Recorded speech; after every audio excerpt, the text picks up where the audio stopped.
শ্রীলঙ্কায় তাণ্ডব চালাচ্ছে সাইক্লোন ডিটোয়া।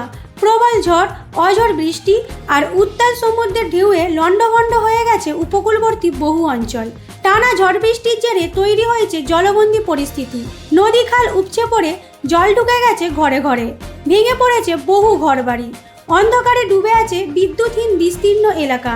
এরই মধ্যে লাফিয়ে বাড়ছে মৃত্যুর সংখ্যা। নিখোঁজ রয়েছেন আরও অনেক মানুষ।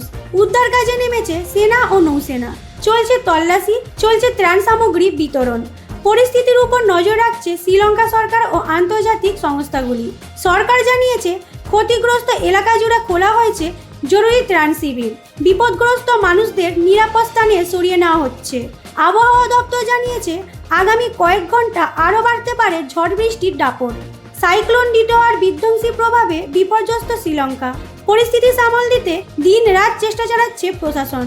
এই রকম আরও খবর জানতে চোখ রাখুন আমাদের চ্যানেল পালস পয়েন্টের দিকে।